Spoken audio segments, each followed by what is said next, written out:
Today's July 15th, 2011. My name is Joe Bruckner. I'm at the Atlanta History Center in Atlanta, Georgia. With me today is Tony Hilliard, who is a volunteer at the Atlanta History Center. And we're honored to have with us today Jack Fishman. Jack is a Vietnam veteran who's agreed to come and share his story with us in connection with the Library of Congress Veterans History Project. Mr. Fishman, we really appreciate you coming, and it's an honor for us to have you here. It's actually my honor to be asked. Thank you. Would you please give us your full name and current address? Abram Jack Fishman, Atlanta, Georgia, 30345. And when and where were you born? Augusta, Georgia, April 16, 1946. Okay. Tell us a little bit about your upbringing. I am a second generation American. My grandparents came over, my father's side from Russia, my mother's side from Poland. We are Jewish. There is actually a large number of Jewish congregations in the South. The vast majority of Jews originally came into the United States through Savannah, Georgia. My mother was a school teacher, and throughout my first levels of education in Augusta, Georgia, a number of the teachers were my mother's friend. So if I did something wrong, I was disciplined twice. I worked in my family dry goods store growing up, so every weekend I was occupied. This went on throughout high school. When I left to go away for college, I would even come back on the weekends to work. Where did you go to college? I initially started at Georgia Southern College, and due to grades, we'll talk about that later, I finished up at Augusta College. I graduated in the upper quarter of my class for the dual major. Okay. When did you go into the military? That's a very interesting question. In 1965, I knew the meaning of the word party hardy.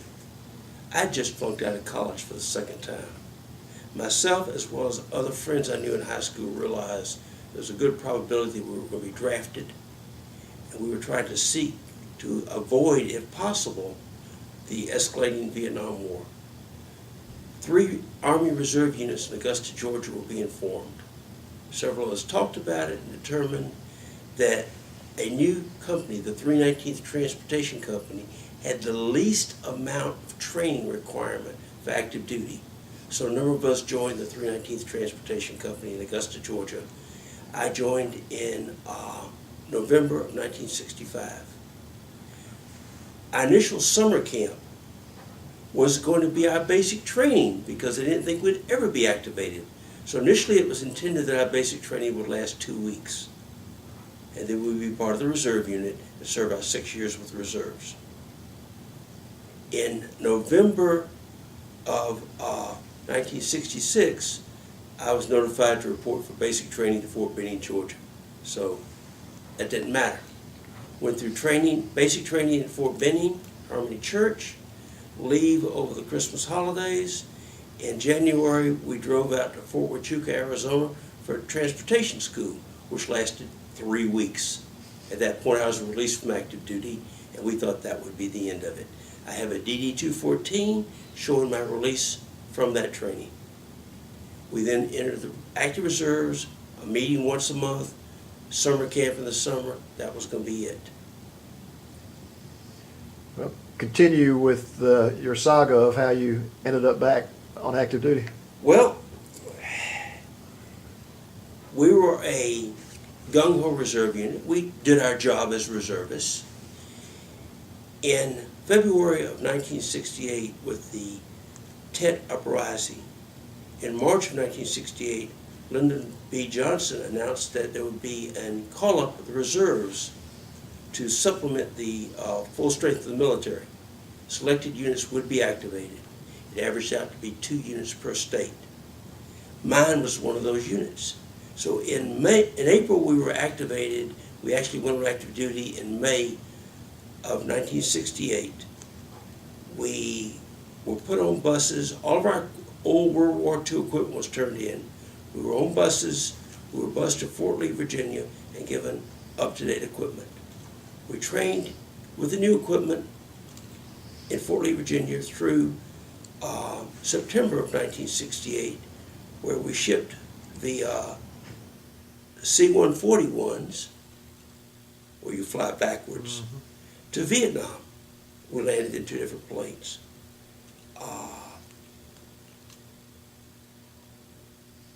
My company commander gave me permission to go home because of the Jewish holidays.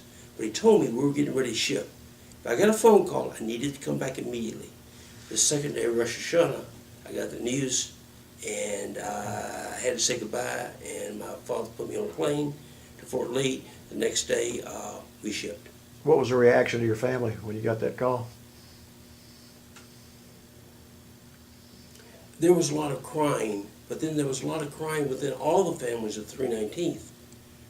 We didn't intend to go to Vietnam. Nobody in my unit had ever been to Vietnam before. We, as a unit, were collectively scared out of our wits. We landed in Benoit. When we got off the plane, we had M16s and M60s with us. And we were wondering, where's the ammo? We were delayed in landing because of a mortar attack on Benoit. Of course, when the planes landed there, they took a very aggressive landing altitude and went almost straight down. We landed in the middle of the night. Got on buses. Everybody around us seemed like they really could give a flying rat's butt, and we were scared. We went on the buses through Benoit Village in the middle of the night. I'm sure our eyes were the size of saucers. No one said anything on the bus. We were scared. We did not go to a replacement company. We went straight to TC Hill, Transportation Company Hill, which was on the far side of Long Binh, actually the side closest to Saigon, right on the highway, and my company area was on the perimeter. This is in the middle of the night. No one knew what to expect.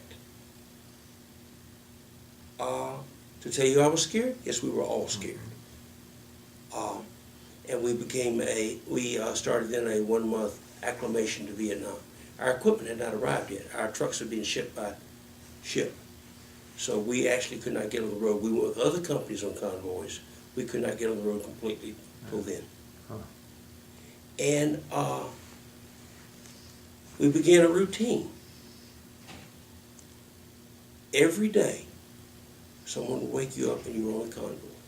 The only exceptions of leaving that is if you had to spend the night somewhere else, or you were the night loading crew. We never knew what day of the week it was. If you didn't keep a short-timer's calendar, you never knew what day it was. Every day just rolled one to the other to the other. The question is, where you were going, what kind of haul you had. Mostly it was ammo. Describe what you did on a day-to-day basis when you were transporting this equipment and the ammo. And Most of the time, I was actually a machine gunner on a gun jeep. Usually the company managed gun jeep. We would, every 3 months, rotate. So the person wasn't constantly on the road. By rotating, approximately a third of our people would load the trucks at night for the guys during the daytime in the convoy. So you would have a rotation where you would load at night. Someone would wake you up in the morning, wake up, you're going to blank, whichever the location was. In my case, I would get up, we'd get breakfast if we could, I'd get my M60, we'd go to the Jeep, load it up, we'd take other people to the trucks, load up the trucks, stage the convoy, and once daylight came, at a pre-selected time, each convoy would take off. Depending on where we would go would dictate the amount of support we had. We had everything from the total support was our gun jeeps with the radios to armored and helicopter support if it was a dangerous area. Some days you had the hard runs day after day after day. Some days you had the milk runs day after day. I guess it was according to who liked you. I don't know. We never could figure out the pattern. Give us an idea of what you saw on these convoys, the topography and the people and the towns, realizing that they're all different, but just generally your impression of what you saw. Long Bend, which is part of Saigon Command, was in the flat coastal basin. I did not realize it until recently, but there was actually swamps very close to Long Bend.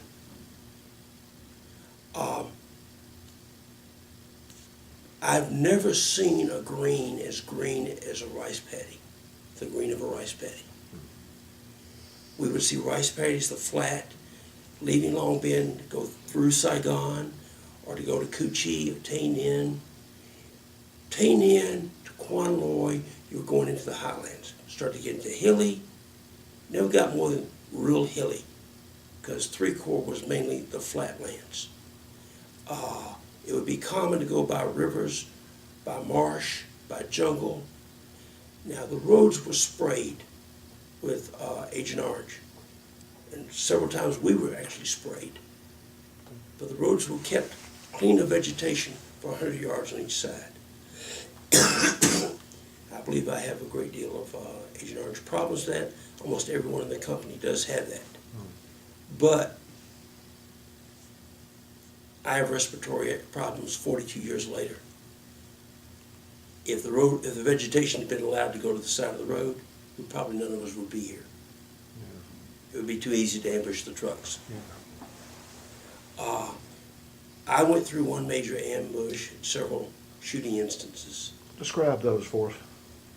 Shooting instances would be anything from a sniper attack to landmines. Several convoys each day, trucks would be blown up through command detonated mines. So it was common. We were more worried about landmines than we were about ambushes. Because someone else had the control of the roads at night. We didn't. I was in the convoy commander's Jeep, which was usually trail. More times than not, if a truck broke down, we'd stop and get it going again. One specific day, we did that with a truck, and then on the radio, we heard the ambush. And we saw the smoke from the trucks that had been, the fuel trucks that had been hit, the ammo trucks that were on fire. We immediately went there. And apparently they'd been planning it for a while, and they basically took out over half the convoy that's with armored trucks and helicopters are protecting it. A fuel truck, when it's hit with an RPG, or an ammo truck, when it's hit with an RPG, causes a mess. What type of casualties did you have? That particular convoy, I think we lost 3 people and several wounded. A number of trucks destroyed. The real question was what type of casualty you may or may not be was what type of load you had on the truck. Go into some detail about that. Projos are howitzer shells with no fuse. Prop charges are the powder for a howitzer shell. If an RPG hit a prop charge or a Projo, there was an almost immediate serious hole in the ground. And if any trucks were near it, they'd be destroyed too. If the truck carried small round ammo, it'd just pop off and the driver could probably escape. The 319th was lucky in that we lost 1 person with an accident. We had several trucks destroyed in ambushes. No one injured. In that particular ambush, we had 1 319th truck. The guy was carrying oranges. An RPG round hit it. He was covered with burnt orange juice. I mean, when we drove through the kill zone, because all convoys were done, the reefers, refrigerated trucks were first. You couldn't allow dirt to get into the air conditioning mechanism. Then any trucks carrying food, any trucks carrying clothing, then the petroleum trucks and the ammo trucks in that order.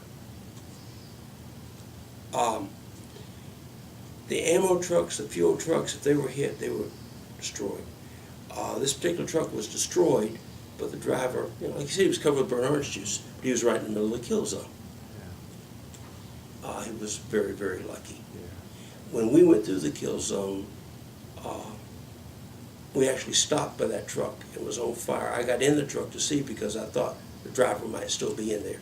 He was 319th. I wasn't taking with me.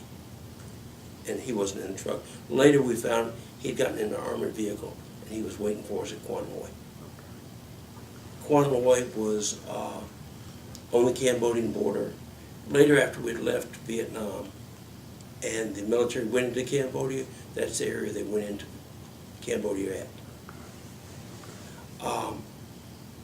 We had several guys who received Purple Hearts, mainly through trucks being destroyed by landmines. That was a common, constant threat.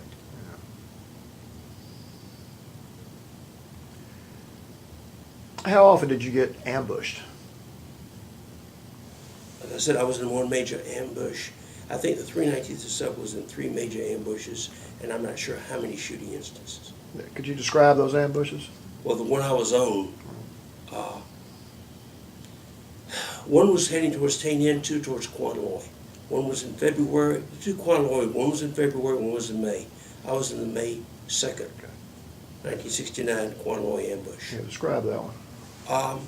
Basically, they had been waiting for us. When we came along, they waited till we were in the kill zone and using RPG, rocket-propelled grenades, attacked the trucks. Most of them escaped back into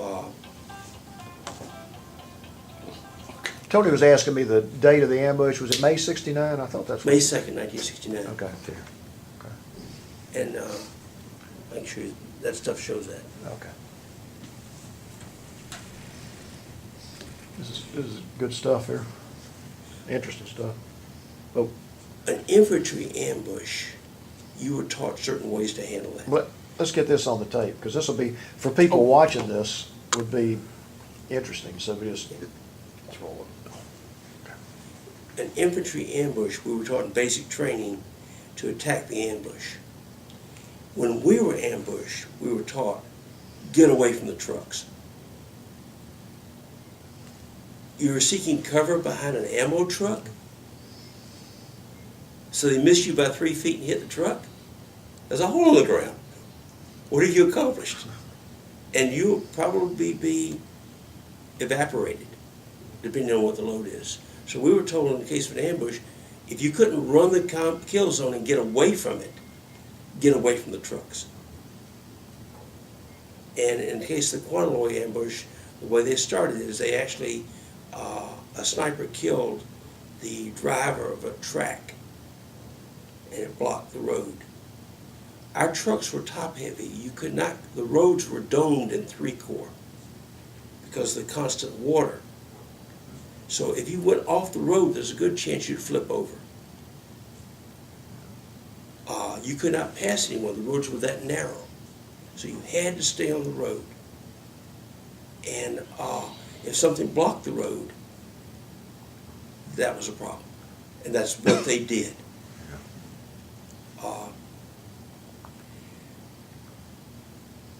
In Vietnam, it was considered to be a logistics war.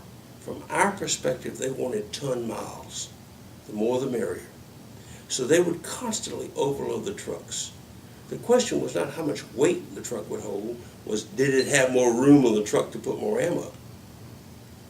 So the trucks would constantly, we were driving them at a low range, high range you just couldn't go fast enough. And it was not uncommon to even have flat tires because of the weight of the load.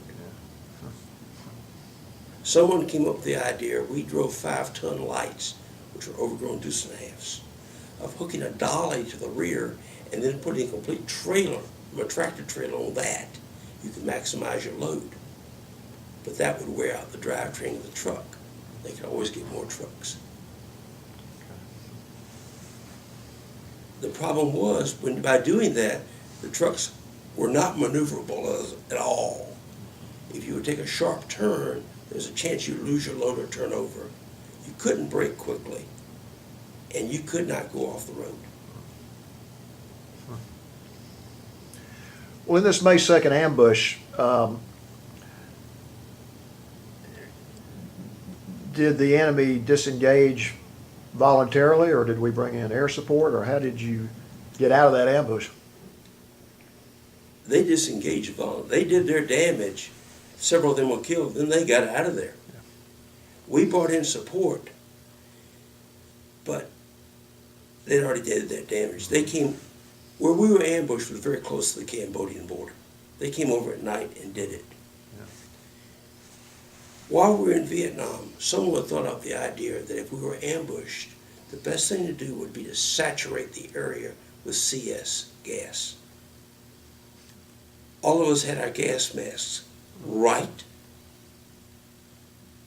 So, they would do that. Every once in a while, if they thought there was an ambush, we even had the Vietnamese Air Force bomb us with CS bombs. Which, of course, the water buffalo went crazy, the Vietnamese went crazy, and you better hope you had your gas mask, and it was very uncomfortable to have a 200-pound bomb of CS drop. And you see flakes of it floating in the air. But that was one thought on the ambushes. Yeah. Okay. I'm sure y'all never saw that. Interesting. How close to the trucks could you drop bombs? How close to the trucks could you fire? These were very, very volatile loads. If you didn't carry ammo, you had fuel.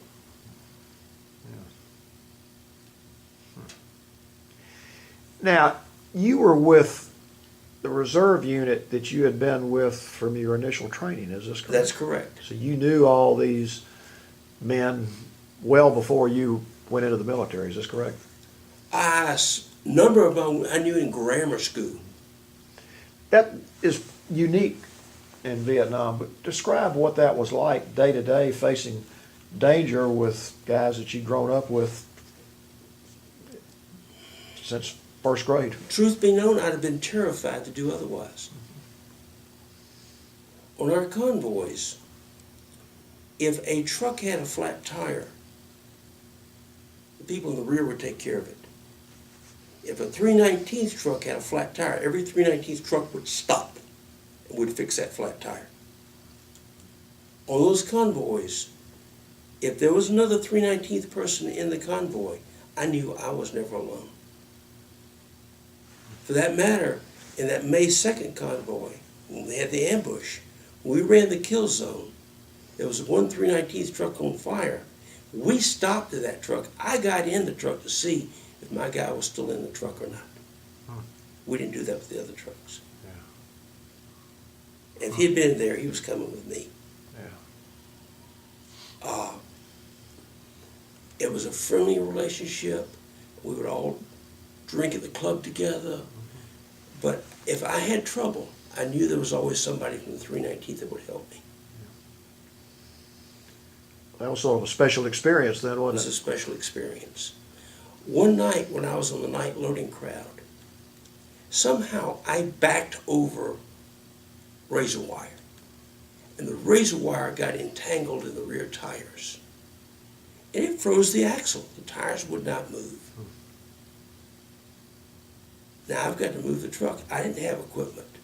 Once the word got out, I got people there with lights. I had to remove the tires and cut the razor wire off. But I had people there helping me with wire cutters and with jacks so the truck could be jacked up. This is a truck with a full load of ammo on it. It's a very heavy truck. Good common sense, I'm going to get underneath it, taking off the tires with a jack holding it up. I did it, but I had friends helping me. Yeah. Whereas the other units, that would have never happened. That was a very dangerous thing to do. Yeah. Did you have any opportunity to deal with the civilians while you were the Vietnamese civilians? Not really.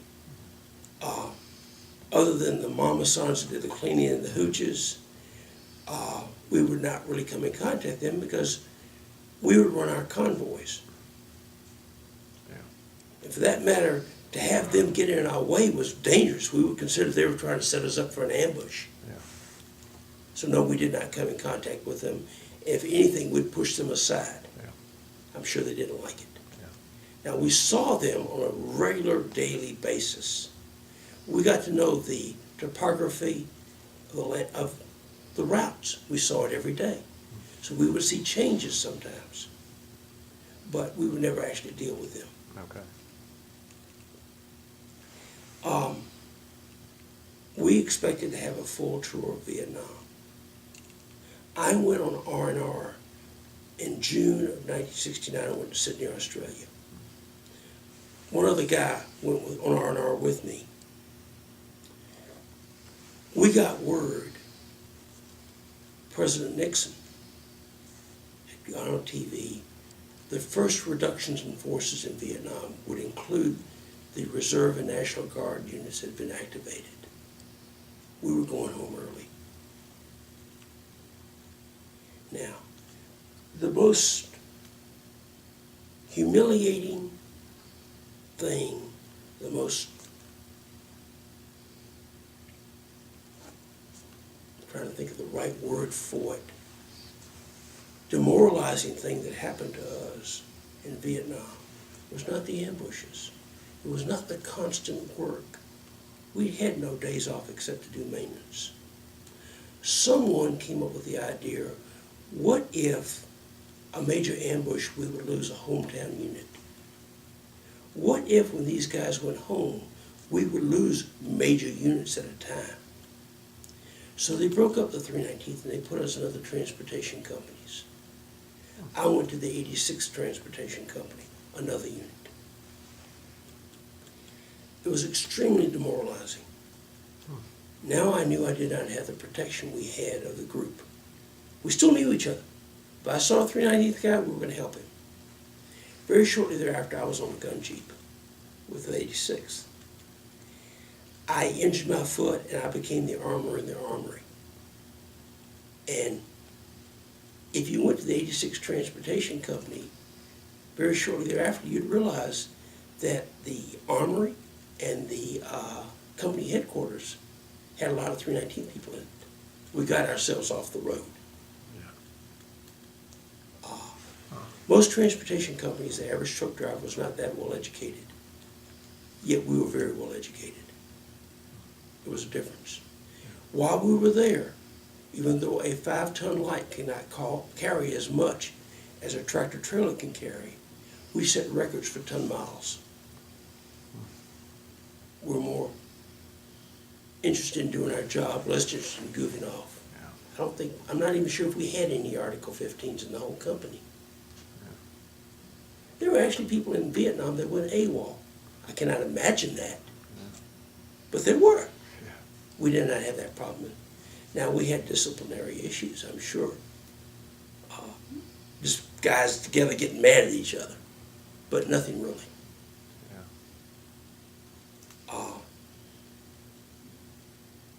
Knowing what happened, knowing the outcome, hindsight is 20/20. I'm extremely proud of having done what I did. We have a reunion every year. Every 5 years we have a major reunion. Last March of 2011, my company commander, Drew Troxler, had his 75th birthday, and 25 of us drove to Savannah individually for a surprise birthday party for him. Most Vietnam veterans do not recall who their company commander was. You've got a picture here we'd like to. This is a photo of my wife, myself, and Walt Larson, who was my platoon leader. We got together later. He died 2 years ago. A number of us drove to Clarksville, Tennessee for his funeral, and I actually helped the probation of his estate. We would go out of the way for each other. When we have our reunions, we have people show up from all across the country for them. Each year we have our reunions. One of the things we have is a memorial service. As I said, we lost one guy in Vietnam. We have a memorial service for everyone who's died since then. And I was fortunate enough, I was one of those who participated in 2002 in getting the Reserve Center in Augusta, Georgia, named for Roy Miller, the one person we lost. Wow. Could you hold that up just so This is just one of the memorial things we had, listing at that time 12 guys we had lost. Okay. And it names them and their date of death. When we were activated, we were not full strength.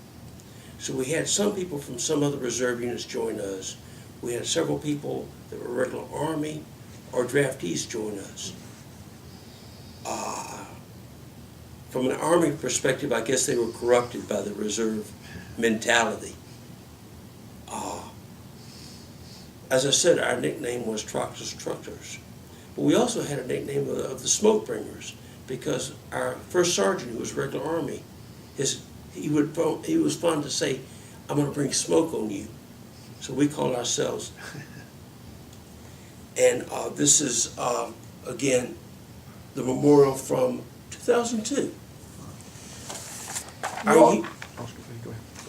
Our unit was that well thought of that the military does posters commemorating all actions. There was a poster done for the Reserve and National Guard units that were activated for Vietnam. That poster is of my unit, the 319th Transportation Company. We've been written up in several magazines. I believe the one you have is the VFW magazine of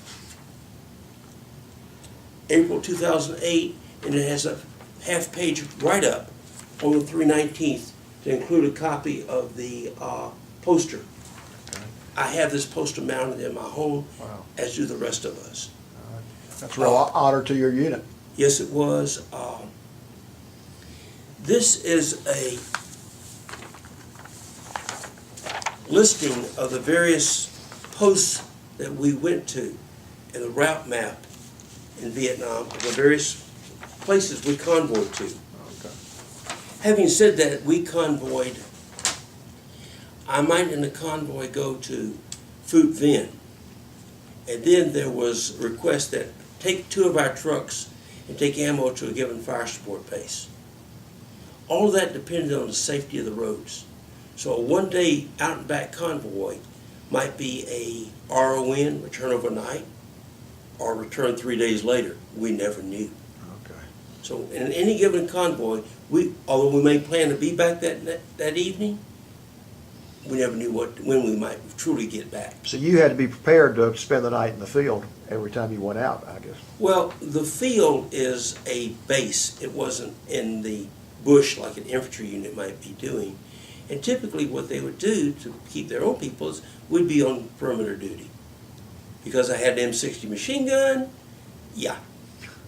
I'd be on perimeter duty. Yeah. And by me staying on guard duty that night, wherever the base's people didn't have to be on guard duty. Right. We kept route maps. We knew where every compound was, where every fire support base was on each of our convoys. And this is just a rough map of the route to Dao Chiang and Tay Ninh. Okay. Tay Ninh, again, is on the Cambodian border, near something called Nui Ba Din, also known as the Black Virgin Mountain, which, by the way, now is actually a resort center.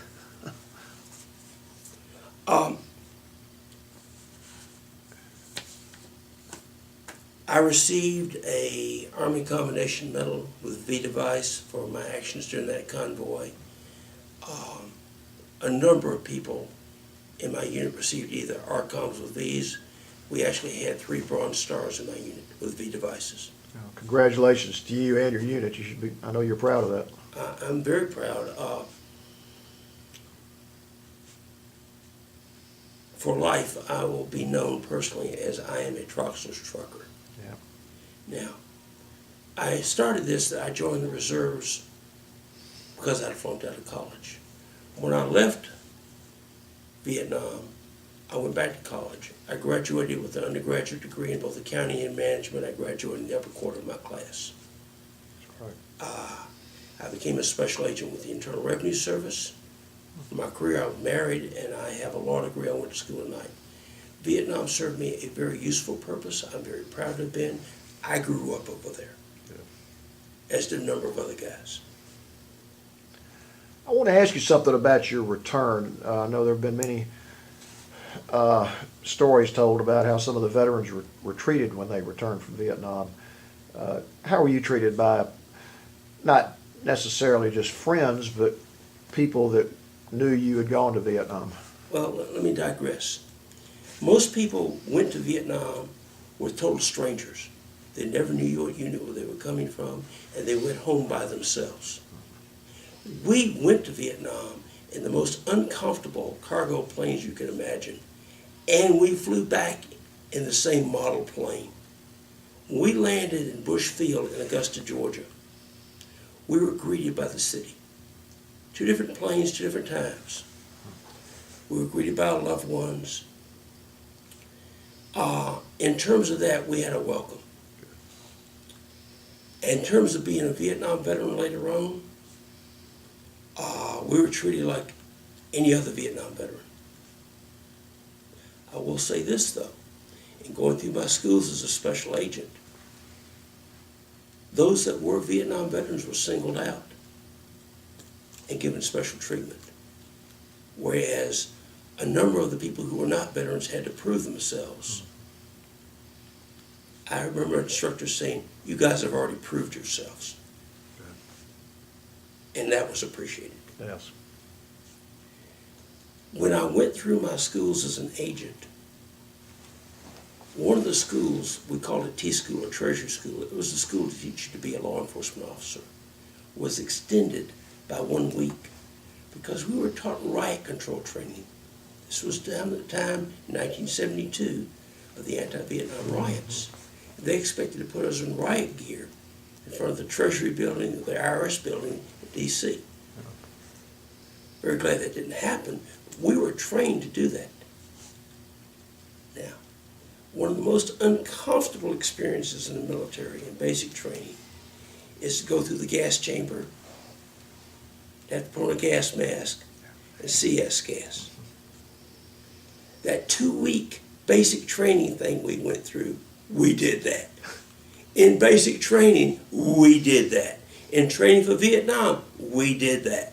And several times on convoys, for convoy protection, they would fill the area with CS. Well, in agent training in Riot, we did that all over again.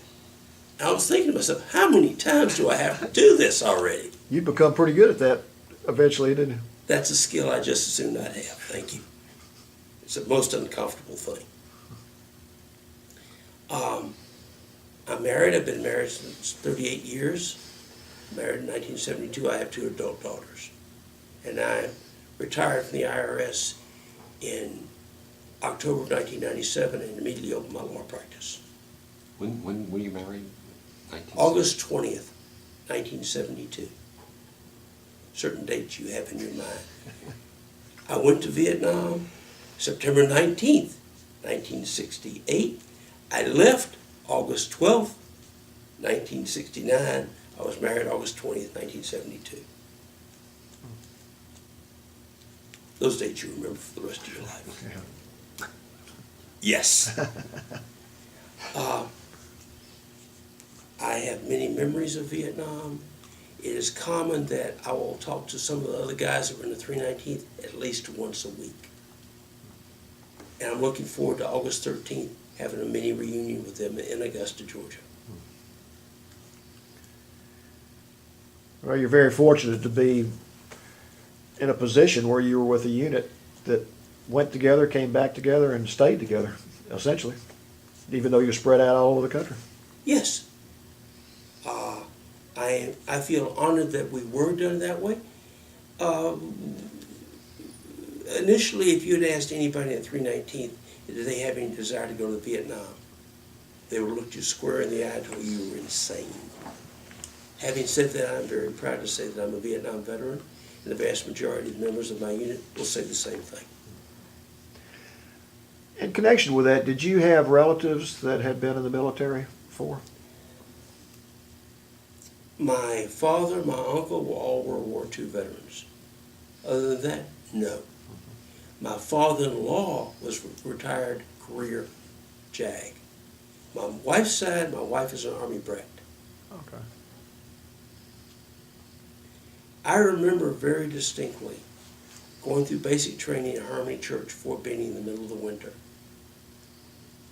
Fort Benning is unique in that a highway goes straight through the post. The military was escalating up for Vietnam. And I remember being told to take off my jacket, take off my shirt, standing there in t-shirts waiting to get inoculations. The little shack, it was cold. We were miserable. There was a road going through Fort Benning, and I was thinking, let's put on my jacket, go down that road, hitchhike home, to hell with this foolishness. And then I said, my dad and uncles went through the same thing. Am I any lesser an individual? The thought never crossed my mind again. Wow. Now,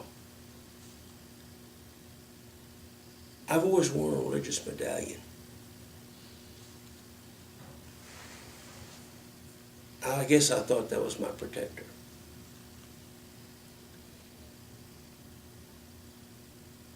We would unload trucks in ammo dumps. Most of the posts we went to, I could not describe much of the post except the direct route to the ammo dump and back, unless there were certain mess halls we liked to frequent. One time during the rainy season, in the monsoon, at Phuoc Vinh, Phuoc Vinh, by the way, had a nickname. They called it Rocket City. It was a nowhere post on the Cambodian border. One time there was a mortar attack. If you did not know where the bunkers were, because most of the time you didn't know, there was always a safe place between and behind the rear dual tires of a truck or a trailer, because you had the protection of the tires, top of the truck or the trailer, and the steel axles. So during the mortar attack, that was a reasonably safe place to go. Mortar attack, underneath I went. Somewhere along the line, I lost my religious medallion, the mezuza, because later I realized the chain was behind, or my neck was broken. And I was scared, because now I have lost my body armor. If I get emotional, I'll apologize. When I got back to Long Binh, we had a list. You had a schedule which you could call home on the Mars network. Each person had 1 day a month they could call home. Someone must have seen the fright in my eyes and let me break order, call home and ask them to send me one. My company commander gave me the next day off. I must have been really scared. Wow. And I went to the Jewish chaplain. He gave me one. And I've got my body armor now. Next day I went on a convoy. No big thing. And I never really thought of it again. Until 3 years ago, a person in my congregation mentioned they were collecting funds because there were no Jewish chaplains at either Fort Benning or Fort Gordon. And they were lay leaders taking care of the services, and they did not have ready access to the chaplain's funds. And I contributed. And I spoke to the person at Fort Benning who was doing that.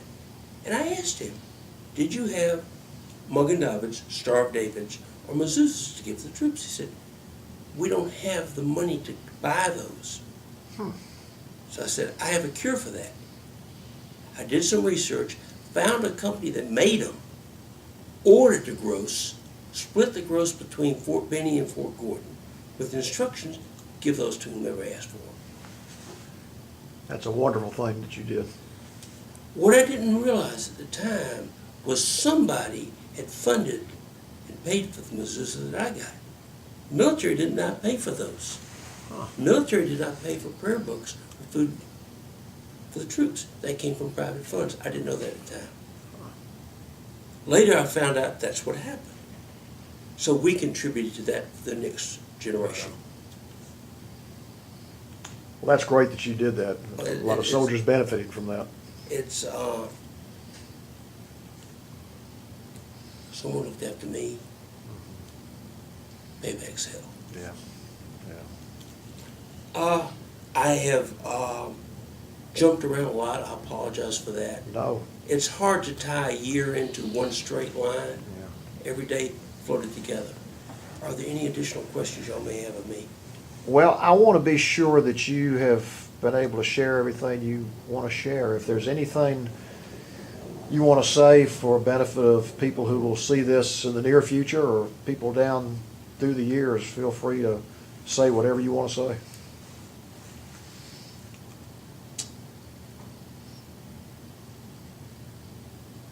Actually, my platoon leader wrote an article on patriotism. And I'd like to read an excerpt from that, if you don't mind. Sure. Do you have any questions?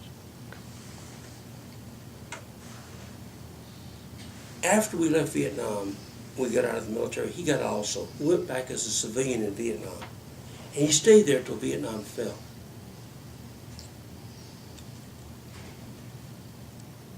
And I quote, "If your country is not worth dying for, it is not much of a country. I was fortunate enough to have spent 5 additional years in South Vietnam as a contractor with the U.S. government.